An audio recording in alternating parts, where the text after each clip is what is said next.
جی شکریہ رامین. دیکھیے یہ جو آپ نے کہا ہے نا کہ اپنے انٹرو میں کہ وہ ہو رہی ہے اور پی ٹی آئی نے کہہ دیا ہے کہ وہ بیچ میں یعنی شمولیت اختیار کرے گی, یہ دونوں پہ ابھی تک سوالیہ نشان اس لیے ہے کہ اس کے بارے میں خبر تو آئی, آج کی خبر ہے کہ جی اے پی سی ہونے لگی ہے اور پرائم منسٹر نے فیصلہ کر لیا ہے, لیکن انہوں نے تاریخ نہیں بتائی نمبر 1, اور نمبر 2 یہ بھی نہیں بتایا, اور انہوں نے کہا جی تاریخ دی جائے گی جب ہم نے اتحادیوں سے بات کر لیں گے, اور اس کے بعد یہ ہے کہ ساری پارٹیوں کو اس میں بلایا جائے گا.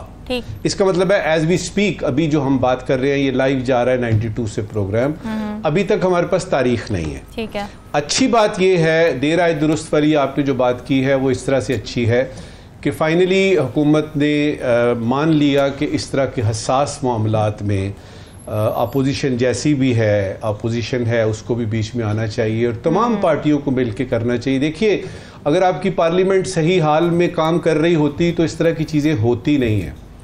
لگتا یہ ہے مجھے کہ اس چیز کا حکومت کو اندازہ تھا, پہلے انہوں نے اس کو اپروو کیا ہے اور اس کے بعد انہوں نے دیکھا چلو دیکھتے ہیں رد عمل کیا آتا ہے, اور جب رد عمل شدید آیا ہے تو اس کے بعد انہوں نے اس پہ غور و خوض کیا ہے کہ بھئی اے پی سی بھی ہونی چاہیے.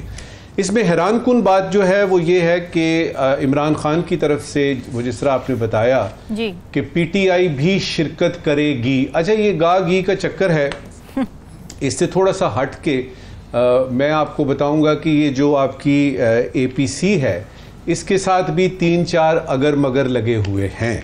ٹھیک ہے, اس وقت کی جو حکومت ہے اگر آپ اس کو دیکھیں تو اگر اور مگر کا یہ چکر جو ہے یہ الیکشن سے پہلے سے شروع ہوا, آج تک شروع ہے. مثال کے طور پہ اگر بلہ نہ چھینا جاتا, اگر فارم 45 پہ ہی فیصلے ہوتے, اگر فارم 47 جو ہے وہ اس طرح سے نہ ہوتا, اور اگر یہ اور مگر یہ, اور اگر جہانگیر ترین اور مگر یعنی علیم خان وغیرہ اور پرویز وغیرہ یہ وہ, تو یہ اگر مگر کا چکر ہے. یہ حکومت میرے نزدیک اگر مگر کے چکر میں نہ صرف خود پھنسی ہوئی ہے بلکہ اپنی عوام کو بھی پھنسایا ہوا ہے. اگر آئی ایم ایف نہ ہوتا تو یہ بجٹ اس طرح کا نہ آتا.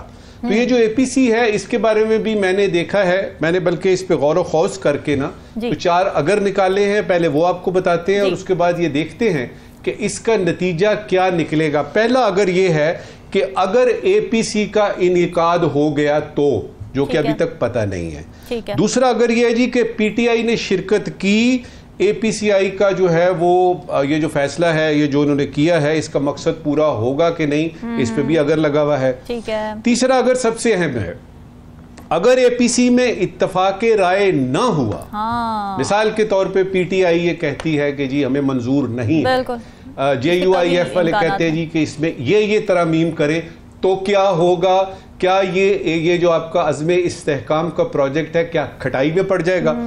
اہم ترین جو اگر ہے وہ ہے کہ ملکی حساس معاملات میں پی ٹی آئی کو اب حصہ ڈالنا چاہیے, اور بجائے اس کے کہ خان کی رہائی کا سلسلہ علیحدہ ہے. جی بالکل, خان کی رہائی کا سلسلہ چلاتے رہیے, لیکن بیچ میں دریں اثنا یہ بھی دیکھنا ہے کہ اس ملک نے بھی چلنا ہے.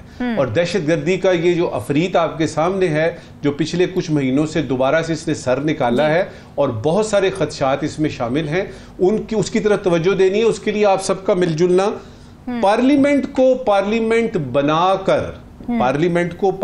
بنا کر چلنے کا وقت رامین آ گیا ہے. اور اس میں یعنی سیاسی پارٹیوں نے ذاتیات سے ہٹ کے, اپنی پارٹی کے مقصد مفاد سے ہٹ کے تھوڑا سا ملک کا سوچنا ہے. اور دریں اثنا اگر یہ اے پی سی اس طرح کی ایک عوام کے لیے بھی منگوا لی جائے, عوام کے لیے بھی اس کو جو ہے اس کا یعنی انعقاد ہو جائے تو بہت اچھا ہوگا, کیونکہ دہشت گردی تو اپنی جگہ پہ ہے, اس کا تو مقابلہ کرنا ہے. جی اس میں بجلی کی بات ہو, اس میں بجلی کے بلوں کی بات ہو, اور یہ جو روٹی اتنی زیادہ یعنی بڑھ گئی, اس کی قیمت, بسوں کے کرائے بڑھ گئے ہیں, ٹرینوں کے کرائے بڑھ گئے ہیں, عوام جو پس گئے ہیں ان کے بارے میں بھی شاید کوئی اے پی سی جو ہے وہ کسی کو خیال آ جائے کہ ٹھیک ہے دہشت گردی جو ہے وہ بہت بڑا افریت ہے اور اس کا مقابلہ کرنا ہے, اور اس کے لیے ہم نے یعنی اس پروگرام کو, اس پروجیکٹ کو متحرک کیا ہے, استحکام یعنی کیا ہے, یعنی عزم استحکام پروجیکٹ شروع کیا ہے, لیکن عوام کے لیے بھی کچھ اے پی سی وغیرہ.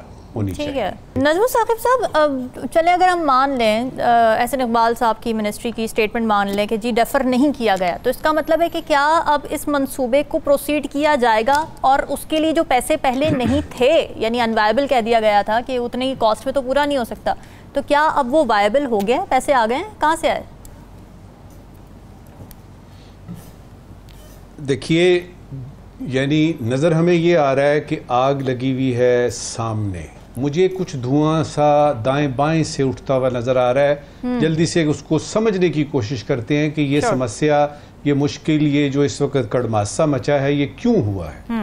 اس کے بارے میں بات ہو رہی ہے، اس کو کون چیئر کرتے تھے پہلے، اصولی طور پہ کون تھا؟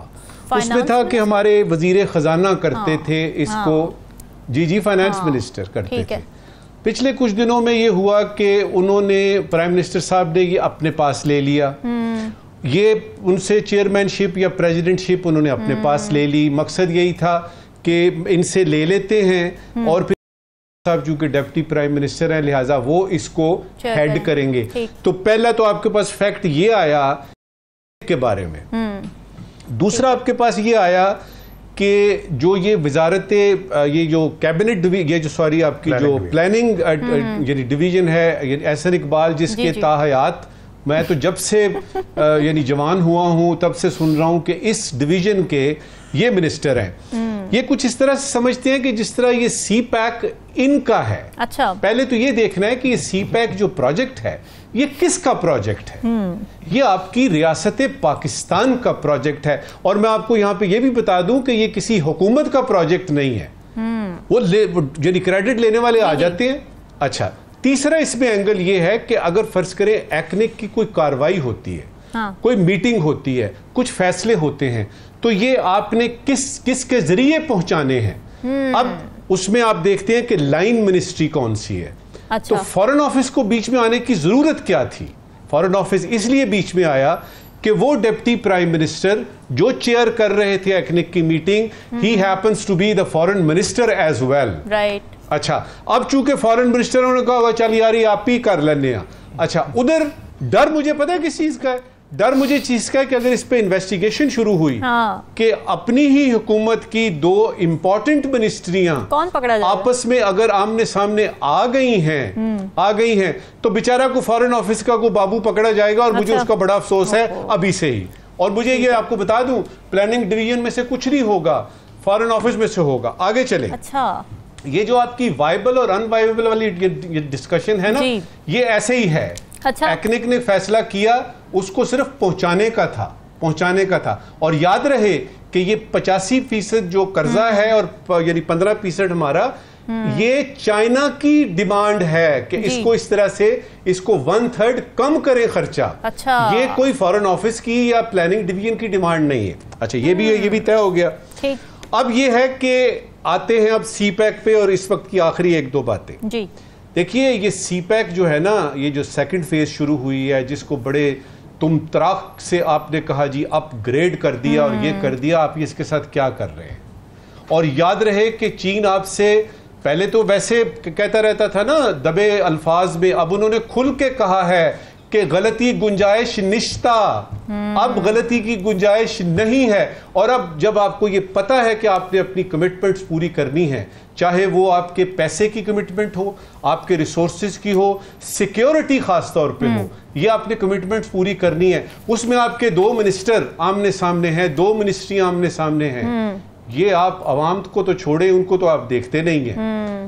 آپ چین کو کیا میسج دے رہے ہیں یہ سارا کچھ کر کے؟ خدا کے لیے پرائم منسٹر کو چاہیے ایک سٹیٹمنٹ دیں کہ یہ غلط فہمی تھی، یہ دور ہو گئی ہے، ہم اس طرح کر رہے ہیں، ہم اس طرح کر رہے ہیں. ٹھیک ہے.